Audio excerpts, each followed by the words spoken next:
Okay, so first thing I'm going to do, I'm going to introduce myself. My name is Marcus Carey, and I'm the community manager, and I do security research at Rapid7.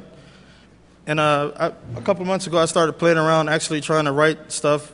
And this was before I joined Rapid7. I've been in Rapid7 like 6 months or something now. Before I started with Rapid7, I started trying to be able to test network infrastructure devices. And then I got to Rapid7 as a community manager. And I kept on trying to do some of the stuff I was doing before. And since we do Metasploit at Rapid7, I started adding stuff to Metasploit. Real quick background, I was a former U.S. Navy. I've been all over the world. I was a CT in the Navy, and learned a lot of cool stuff there.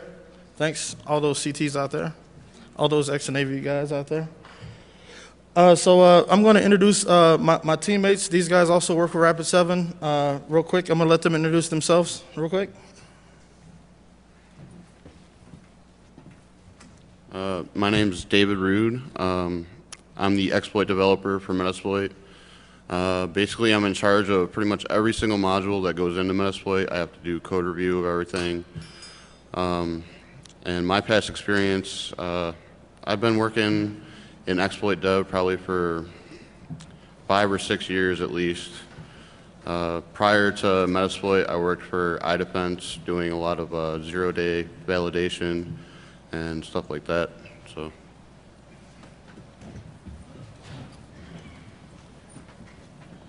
I'm Will. I'm a pen tester at Rapid7. Been there about 3 years.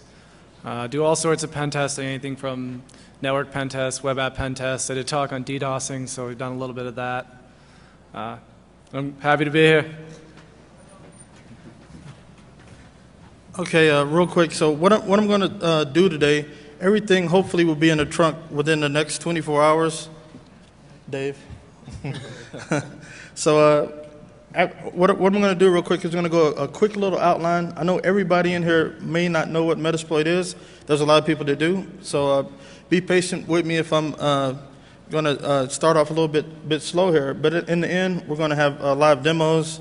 We're going to walk through some code on how we did this. And we're going to talk about from a pen tester's perspective. Here's the actual outline. And we're going to just hopefully we'll have fun, and hopefully you'll learn something. And after the talk, I'll be over there in the speaker lounge for anybody that wants to beat me up or anything like that, or ask questions.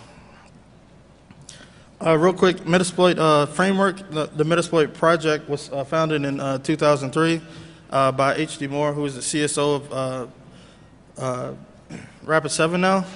And so basically, we kind of, it kind of reminds me of the kind of like the SourceFire story, how SourceFire started up with an open source tool, and then Metasploit got picked up by Rapid7. I'm stuttering like a mug up here. But basically, the Metasploit framework is still open source, BSD license, and a lot of other commercial people use it. We use it in commercial use, and we have Metasploit Express and Metasploit Pro. But everything here I'm going to talk about is going to be available in a Metasploit framework. And it's my intent, and I'm kind of like a giving community guy. A lot of people know me. So my whole purpose of doing this is trying to help organizations out. I come from a military background, government background, so I've always wanted to help people secure their systems and such. All right, a little bit about the Metasploit framework architecture. And this slide right here, I'm not going to read the slides to you, but basically there's a lot of things in Metasploit framework, and these slides will be available afterwards, of course. The thing we want to concentrate on here is modules, and we use a combination of these modules to actually and actually most of this stuff has been used a long time just primarily for network exploitation. And I came to the Metasploit team from a defensive background, so my whole thing was like, I want to actually help people defend networks and actually test their network infrastructure instead of just trying to exploit in-host. And so here, all these modules play some part in vSploit and Metasploit over as a whole. In particular, we're talking about auxiliary modules, and in the end, when Dave comes up, he's going to talk about how anybody can contribute to do vSploit modules. And as far as Metasploit development goes, if you want to actually start doing stuff that helps the community out, this is a really, really low threshold to actually start doing Metasploit development. So the whole point of this, I've deployed enterprise IDSs, I've built networks at large government places, I've did all kind of defensive stuff. And sometimes you want to actually test to see if stuff's working, but you don't want to use live exploits. And a lot of people are concerned about running exploits on their network. A lot of people are adverse to that, and I definitely understand. So the vSploit thing is like doing paintball. So hopefully it doesn't knock anything over. And I can't say anything's 100% flawless. But in an ideal situation, we've had discussions even this morning where we're talking about there could be a possibility to start sending stuff, and IPS may shut a connection down if you have it in active mode. You know, if you send it stuff that looks like exploitation or attack responses. So basically, what I'm trying to do is it's really a new spin on auxiliary modules. Again, I'm not really trying to exploit anything. I'm kind of I'm a nice guy. Some people say I look like Mr. T or Kimball Slice or something, but I'm a very nice guy. I'm scared of the mountains. It sucked. I actually drove here from Maryland. It was a 4-day drive. That was crazy. Man, I hate the mountains. I'm telling you. Okay, again, the purpose of the whole vSploit thing is to actually evaluate devices on their own merit. Now, what I'm saying is on their own merit. I don't want to evade anything. I want to try to be able to test devices exactly as they say. I want to see if things do what they do. I mean, there's a funny commercial where Dennis Green is saying, it's a funny American beer commercial. I want to see if the device is what it says it is, pretty much. And so I don't want to do any kind of traffic evasion. The main thing is I want to ensure proper network device placement, because there's a lot of different networks where people don't even understand their own infrastructure, so it's absolutely impossible for them to place a device like an IDS or IPS or DLP because they just don't know the layout of their own network. And it's really, really true. And even if a consultant came in, say a consultant comes in, they want to actually deploy IDSs on someone's network, half the time the people that they're supposed to help them, they don't know where to place the devices on their network anyway.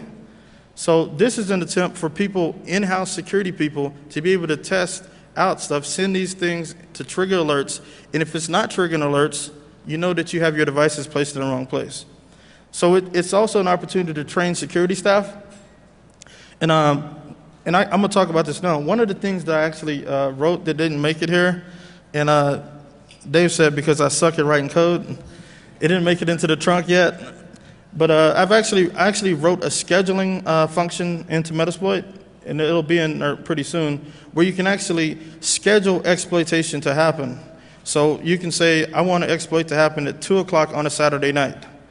And it could be an exploit, or it could be a vSploit module. So that'll be in Metasploit pretty quick. Didn't make it for this talk, but the thing is, like if you have a managed security provider, MSSP or whatever they call it, or just your regular NOC or SNOC or whatever you want to call it, you want to know if they're actually watching things at 3 or 4 in the morning.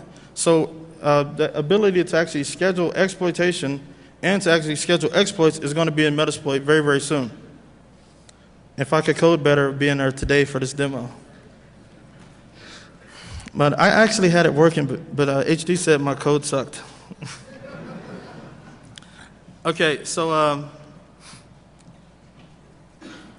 all right, so really, the real important thing here is, like, you know, in the whole AV world, you have the eCard file where you can actually drop it and it alerts. Well, there's not a really good test case for network-based traffic. And so one of the big things is, the last bullet is good test cases are hard to emulate. I've tested out big enterprise IDS systems. I've tested out DLP solutions at major government customers. And even sometimes the vendors don't have a really easy way for people to test out stuff. With DLP, sometimes they have files that look like DLP for the host side, but it's kind of hard to generate traffic in any kind of way to actually point it towards something and send stuff that should trip those alerts. So some of the things I'm talking about testing here is IDSs, IPSs, DLP stuff, firewalls, and basically net flow collection, all these different things. And it's, again, it's just to be able to test, educate, and be able to respond to things. So what I'm calling interesting traffic. I used to do a lot of network engineering, and we had this term, it's probably a Cisco term, interesting traffic. So basically what you want to do from a client, and this is one of the things that you can do from a web browser or many other things. So you have Metasploit framework on one side, you have a web browser on one side, and you can actually do requests, and then Metasploit framework is going to send you data that looks like PII or whatever other kind of traffic. Also, another big thing that I tried to do, and this was like dead simple. So some of the things I'm talking about is not going to be rocket science, but it works really well, right? Basically, being able to do DNS queries over different times, and actually when the scheduling piece works, we're going to be able to emulate malware at scheduled times on your network. So real quick, IDS and IPSs are mostly signature-based, and most organizations run signature-based IDSs. Looks for known traffic, so if it looks for known traffic, we just have to know what it's looking for, and we can actually emulate that traffic in a controlled way without actually popping boxes. We can emulate SQL injections, we can emulate attack responses, and other kind of suspicious behavior. And IDSs should be able to catch all that stuff. So DLP, in my opinion, even some IDSs have DLP type functionality where you can put in social security, regular expressions, and all kind of other things. Most of them are concerned with PII. Since all these data breaches are occurring lately, it's a big market for DLP solutions now. And I tell you, it's good to know if you make $1 million investment, if that actual investment is actually paying off. And many times people can't actually validate if their stuff works. So the ideal situation is this. If you're going to try to go out and procure stuff, you would want to use something like vSploit to actually test to see if those things work as they say they work. If they say they catch credit cards, test it with credit cards. Socials, whatever you're trying to do, medical information. And the real important piece is to be able to customly craft traffic, and Dave's going to be talking about it, be able to actually write your own vSploit modules to meet your environment. If you're a government person, if you're a bank, there's all kind of different ways to actually, a need to actually have the ability to generate traffic that's relevant to your environment. Okay, and also, this is a big thing here. SIMs are big, and there's a million different definitions for SIMs. I think this is the latest, this is kind of like the latest one I've seen a lot of analysts using. So I'm rolling with that, right? So basically, they collect system logs, but one of the things that a lot of people have is they may have all these devices dispersed all over the network, and I have really good friends that do large deployments of SIMs, and many times IDSs aren't even sending data to the SIM. This is a good way to send data to all over my network, put in IP address range, send the data. Is my SIM seeing this traffic? Basically, to test your SIMs to see if they're logging that network-based traffic from your DLPs, your IPSs, and all that stuff. So basically, here's what I did, and I apologize for people at the far back because this is probably not that good. But once I'm going to do a demo, and so when you see the demo, you'll see it much better. So basically, I created a PII module, and what the PII module does is it actually just generates web traffic that you can actually connect to it with your browser, and I have it refreshing. So you have an option where it refreshes. And generally speaking, it generates 1,000 lines of PII data, and I even built a loan check in it to actually generate real-looking credit card numbers, because some devices are smart enough to do a loan check, and so basically this would look like if you place it in the right place in your network, it would look like credit cards or SSNs are leaking. And also, you have the capability to generate any kind of other traffic that you want to trigger. It meets a lot of criteria of different devices like DLP and IDSs because it generates a three-way handshake and you're pulling data across the network. And that was a big challenge, but it's easy to do with Metasploit framework to be able to generate these things. So this web server module is typically used for stuff like DB, browser autopwn and other kind of things in Metasploit, but I'm using everything for a totally different purpose than it is. I'm trying to use Metasploit more for good than evil. Okay, you can. I played around with all kind of stuff. I basically created a module that actually lets you download, randomly download stuff. Metasploit hosts that and sends files, harmless stuff. The web beaconing, and I actually have, and I think I might have changed the name of this to web querying, but actually when I got to Vegas after 4 days of travel, my Windows 7 laptop was totally blue screened, and I lost everything. So this is actually like a good attempt of making good on a presentation. So the web beaconing simply is, in a lot of government organizations, I see it time and time again that like someone like US CERT or some outside third party has to notify a government agency that they've been compromised and are beaconing to China or whatever it may be. They've been affected with Zeus or any other kind of malware, and it happens all the time. And what's funny about that is even though people may block that traffic, I often wonder, like, why didn't the organization see that traffic first? And so one of the things I think this is one of the most important things that I've been doing is playing around with this web beaconing and actually doing research on the different types of malware and botnets and actually allowing people to upload their own list of DNS entries to actually test this out. And what's cool about it, I'm actually kind of a packet junkie still. So I do Wireshark captures to make sure that everything is really happening. So basically, the scenario would be this: you set Metasploit on your network on any kind of VLAN, and just to test your network, just put it on your network and start doing these malicious queries. I have Zeus, Mariposa, and also the ability to do anything you want. I mean, people are looking for different signatures, and it actually you can iterate this over a number of times. Also, vulnerable headers. There's several vendors that actually do like passive vulnerability scanning, like Tenable. SourceFire actually can monitor. I think they have a product called RNA, which it actually sees what kind of devices you have in your network.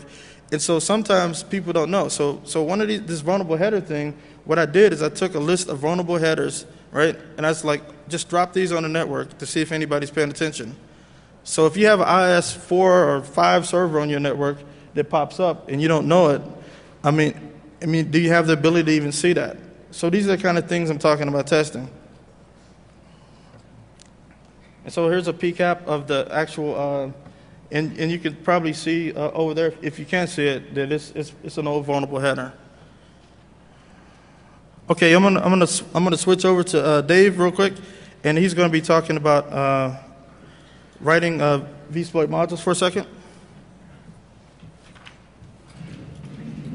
So can I get a quick show of hands of how many people have actually written a module for Metasploit? Okay, so not too many of you. All right. This is just going to be like a really quick overview of some of the features and some of the, like the ways of developing a module for Metasploit. First of all, Metasploit is written in Ruby, so if you're going to write a module for Ruby or for Metasploit, it's really good to know Ruby. And here's a few links, and there's some book titles on there. The slides will be available like after the talk, so you can go back and look at them then. So Metasploit has a whole bunch of support for just about everything you can imagine.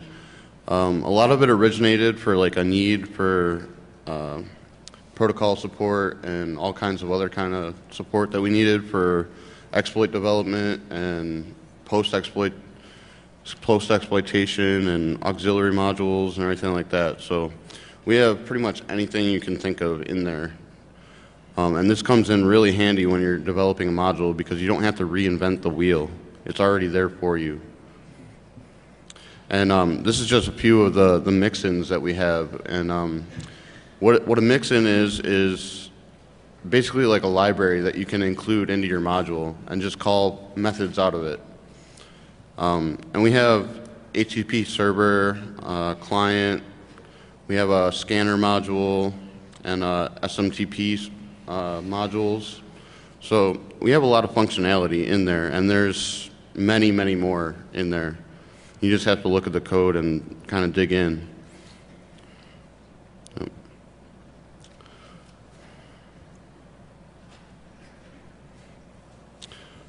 All right, so I'm gonna actually give you guys a little view of some code. Here, let me. Got all this. Oh, all right.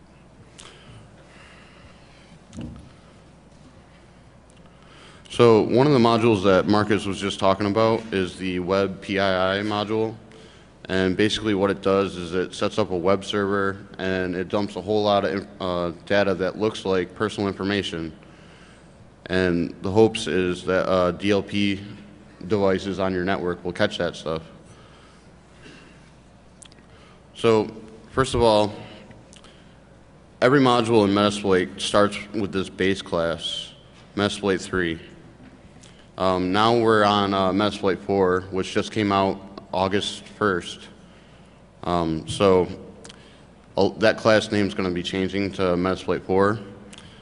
And with each module, you inherit the type of module that you're going to be writing, which is the MSF auxiliary in this case. And right here with the include, this is actually the mix-ins.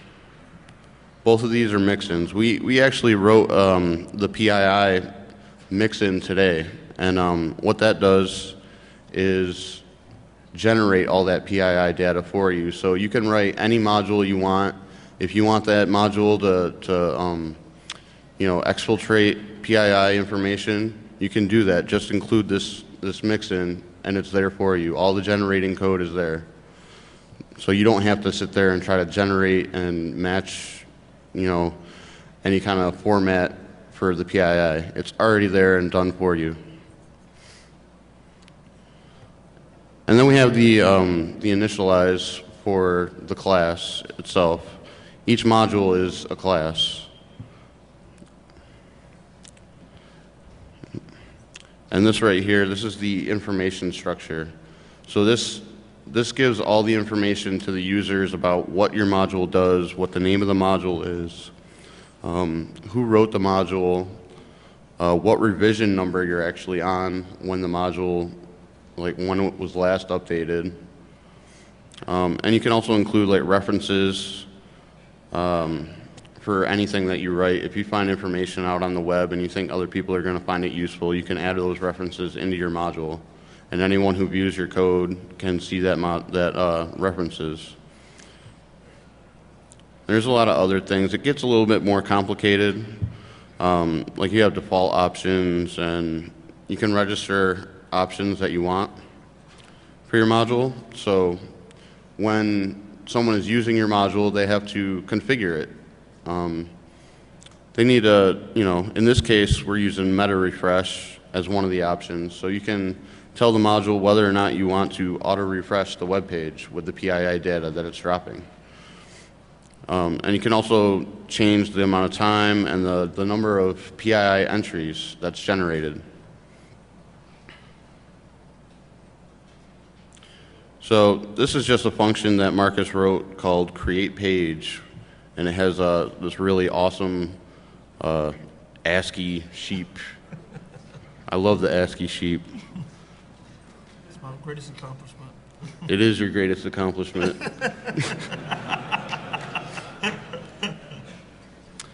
All right, and so right here he's actually building up the HTML of the web page that he's dropping. And you can see here he does a little check for the meta refresh option. So when you're actually writing a module and you want to get the information that the user configured, you access it through the data store. Everything is stored in the data store whenever there's an option that a user can set. So as long as you know the name of the option, you can get the information out of that. It's just like a variable.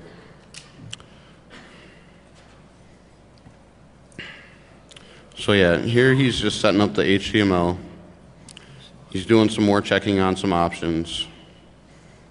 And right here, we're using the mixin, the PII mixin that we wrote today to actually generate the PII data. And that's what this create PII call right here is.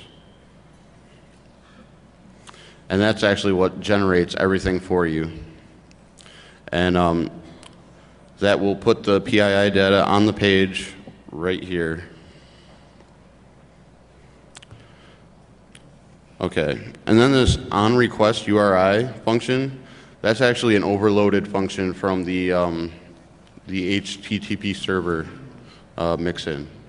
So what happens is when a request for your web server comes in, this function is what's called. And you have the CLI and the request variables that are passed to the function.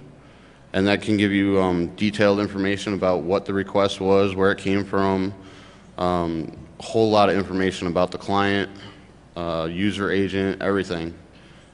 Everything that you could think of is in there in terms of a web request that would be coming your way.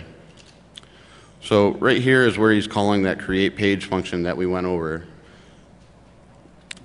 And this is the function that builds the page and has the awesome ASCII sheet that I love. And right here, the send response function. This is also part of the HTTP server mixin. So you can just call this directly. You don't have to do any kind of strange namespace convention or anything like that because you've already done it with the include. And this will just send the response to the client. And right here is the run function. And whenever you're writing an auxiliary module, to actually run the module, the command is run. So the initial starting point of the module starts in the run function. So it's pretty simple. So that's just one of the modules that we did. Now I'll give you guys a quick look at the PII mixin that we wrote today. And this is the one that generates everything for you. So mixins are a little bit different. They're not really like a module. They're just something that you can include. It's a library that you include into your module and use the functionality of that library. So this is just defining the namespace of the library itself. So it starts off with MSF, and then down here you define that it's an auxiliary module, and finally that the namespace should end with PII, which is the name of the mixin. And down here you have the initialize function, which is actually sort of an override of the auxiliary module's initialize. And this is what will set up options for that particular mixin. So the module itself, the auxiliary module, will inherit these options. So you'll have an entries option and an email domain option within the module if you include this.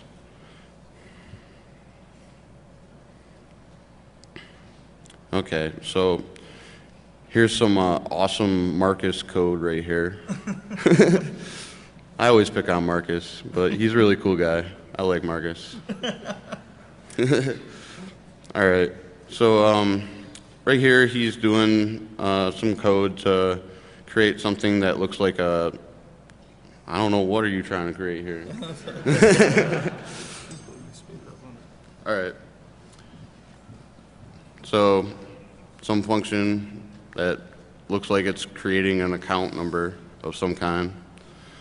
And here we have a function that's creating social security numbers. and date of birth, passwords, some other stuff. Here's some like general PII stuff, first names, last names, that kind of stuff. And here he's just checking the options to see how many entries to generate. And then everything returns back to the module that's using this. So it's pretty easy stuff. Another thing I wanted to show you guys is some of the support that we have in Metasploit for some really interesting like string manipulation and randomization. Mostly it's used in like exploit dev situations, but it could be useful in any kind of module, I imagine. So we have all kinds of stuff in here. We have an array of all the states, upper, alpha, lower, all that stuff. We can do, let's see, JavaScript comments. We can convert a string to JavaScript comments, to Perl, to Java, UTF-8.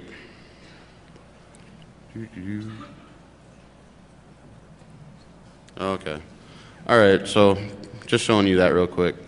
All right, so we'll move on now. Thanks, Dave. Real quick, Will's going to come up and he's going to talk about how people can use this from a pen tester's perspective.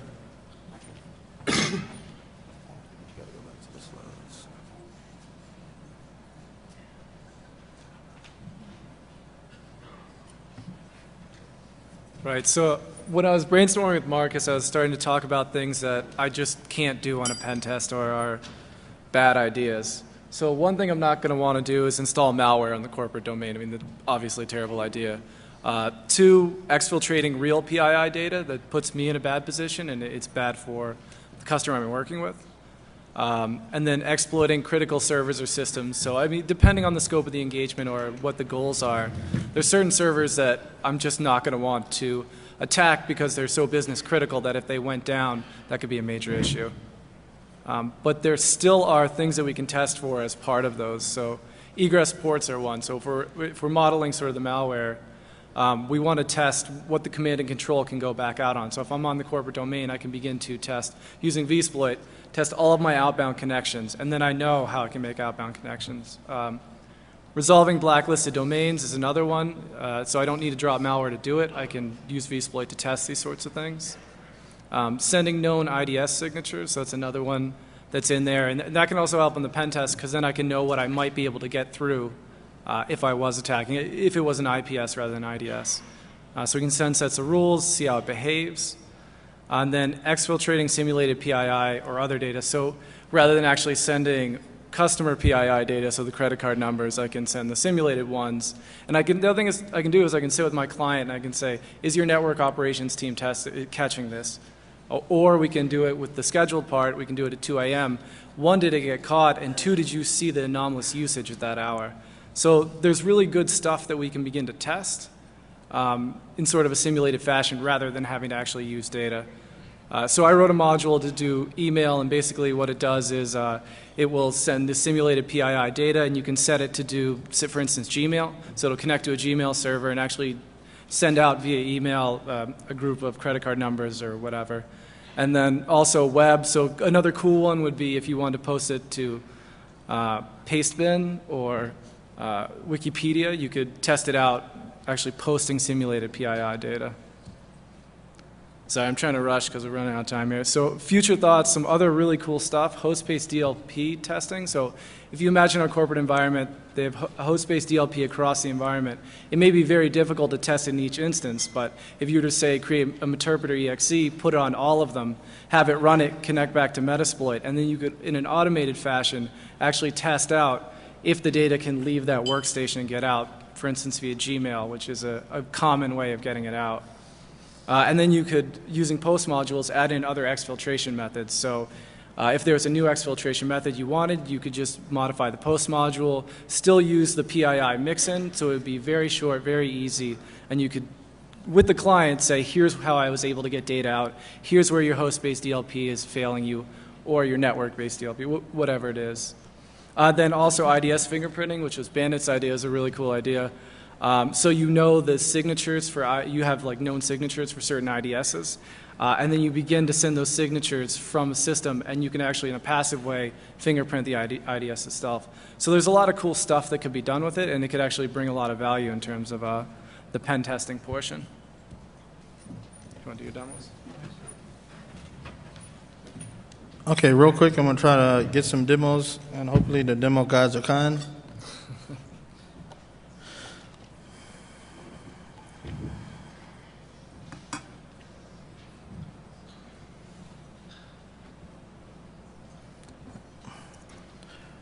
Okay, how does that look at the back? Do I need to increase the size? See how? Try to raise this up a little bit.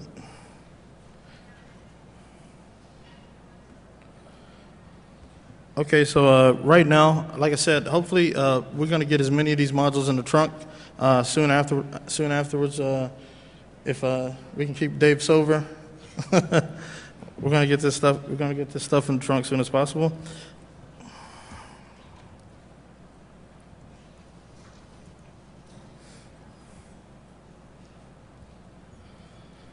So basically, I used some research. 10 minutes. So basically, I've been researching all over the place, and actually, one of our customers asked, "Can we simulate Mariposa?" And some of these things, and the whole point of this is sometimes on your network, there may be things that have been confiscated by the federal agents and all that stuff, but many times you can go into old networks and you can see people beaconing out to all kind of crazy malware that's been retired a long time ago, but people aren't seeing it. So I think it's very, for things like Mariposa, Zeus, and all these things, what I did is I downloaded a list of all the DNS servers historically that they've been using, and I went out, I basically did DNS, I actually used a vSploit module to go out and see which ones still responded. And personally, I really don't care if I know some of these have been confiscated and such, but if they reply, I'm kind of wondering why are organizations not blacklisting some DNS names?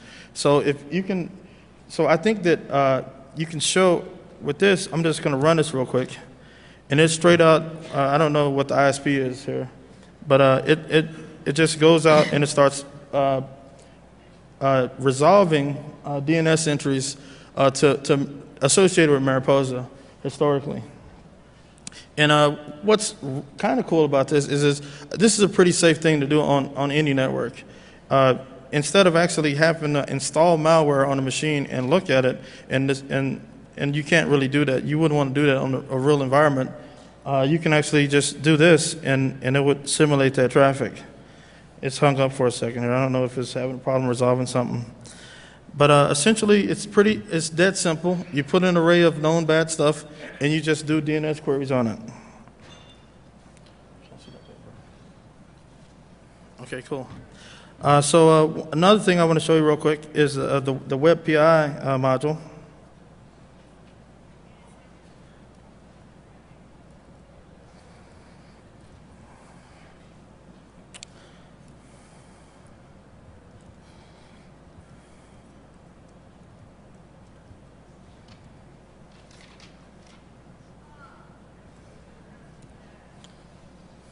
Well, wouldn't you know it? Oh, okay. I'm good. Hold on a second.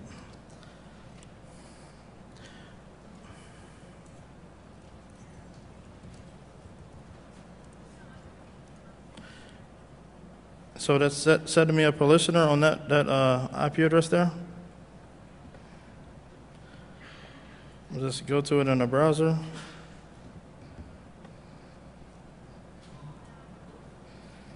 And so basically it generates a list, and this is 1,000 pages of data that looks to be credit cards, CVV, social, and all kind of other stuff. And right here, it says Metasploit.org here. But if you're concerned with any kind of emails or anything else leaking out of your organization, you can easily replace that. And with a little bit of Ruby knowledge, you can actually go in and edit this to be relevant to your organization. Now I'm thinking this could be if you're interested in, like if you're a bank, if you have credit card numbers, if you have these first couple of digits here, usually indicate what kind of bank it is. So if I was a bank, I would put fake stuff there and let it leak out of the network to see if my systems are seeing it. Or if you're a medical institution and you have medical information, you can actually do that. Now, anytime this refresh, it generates I didn't do the auto refresh thing. So you can actually do something, because every 15 seconds it's going to generate 1,000 entries. So over time, you can actually calculate, and you can actually change this to say, if you're a pen tester, like Will said, hey, look, I put a server on your network, and I leaked all this data out. I took all this information out. Did you actually see any of that data? You're not leaking real data out, but you're just seeing if the organization even has the visibility. Do they have their monitoring devices in the right place? And one of the other things is the next one I'm going to show you real quick is I've actually been actually playing around with the snort rules. What's up, guys over there? My source fire guys in the house. So I'm gonna just do front page. So in a case, there's not a lot of environments that have all their snort rules turned on, but every once in a while there's environments that, like, you might want this rule, and this rule.